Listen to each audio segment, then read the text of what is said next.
عن جابر رضي الله تعالى عنه قال قال رسول الله صلى الله عليه وسلم জাবির রাদিয়াল্লাহু তাআলা আনহু তিনি বলেন রাসূল সাল্লাল্লাহু আলাইহি সাল্লাম বলেছেন মান ক্বালা হিনা ইয়াসমাউন নিদা, যে ব্যক্তি আযান শুনতে পায় এবং আযান শুনে বলে আল্লাহুম্মা রাব্বা হাযিদ দাওয়াতি তাম্মাহ ওয়াস সালাতিল কায়িমাতি আতি মুহাম্মাদানিল ওয়াসিলাতাল ফাদিলাতা আবাসু মাকামা মাহমুদানিল্লাযী ওয়াত্তা, অর্থাৎ যেটা আযানের পরে যে দোয়াটা আমরা বলে থাকি আল্লাহুম্মা রাব্বা হাযিদ দাওয়াতি তাম্মাহ ওয়াস সালাতিল কায়িমাতি আতি মুহাম্মাদানিল ওয়াসিলাতা ওয়াল ফাদিলাতা আবাসু মাকামা মাহমুদানিল্লাযী ওয়াত্তা।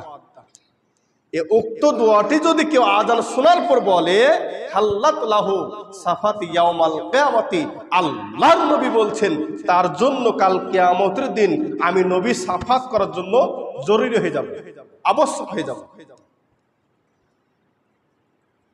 আমি আপনি যদি আযান দিই বা আযান শুনে যদি কি বলি এই উক্ত দোয়াটি আল্লাহুম্মা রাব্বা হাযিদ দাওয়াতি তাম্মাহ ওয়াস সালাতিল কায়িমাতি আতি মুহাম্মাদানিল ওয়াসিলাতি ওয়াল ফাদিলাতি আবাসু মাকামা মাহমুদানিল্লাযী ওয়াত্তা। এই দোয়াটি যদি বলতে পারি, যে ব্যক্তি এই দোয়াটি বলবে আযানের পর, আল্লাহর নবী বলছেন তার জন্য সাফাত করা ওয়াজিব হয়ে যাবে নবীর। আপনি যদি আযানের পরে দোয়াটি বলে থাকেন তাহলে আপনার আমার জন্য কি নবী সাফাত করার জন্য জরুরি হয়ে যাবে, আবশ্যক হয়ে যাবে। এত একটা সুন্দর দোয়া, কিন্তু অধিকাংশ মানুষের মুখস্থ নাই। মুখস্থ যাদের আছে তারা আমল করে না। হয়তো কারো মুখস্থ নাই, হয়তো কারো আমল নাই। তাই আপনাকে অতি শীঘ্রই আমলটা করতে হবে। আল্লাহুম্মা রাব্বা হাযিদ দাওয়াতি তাম্মাহ ওয়াস সালাতিল কায়িমাতি আতি মুহাম্মাদানিল ওয়াসিলাতা ওয়াল ফাদিলাতা আবাসু মাকামা মাহমুদা লিল্লাযী ওয়াদ্দা। মুখস্থ আছে, এটা মুখস্থ করে ফেলতে হবে। এই দোয়াটি আযানের পর বলতে হবে।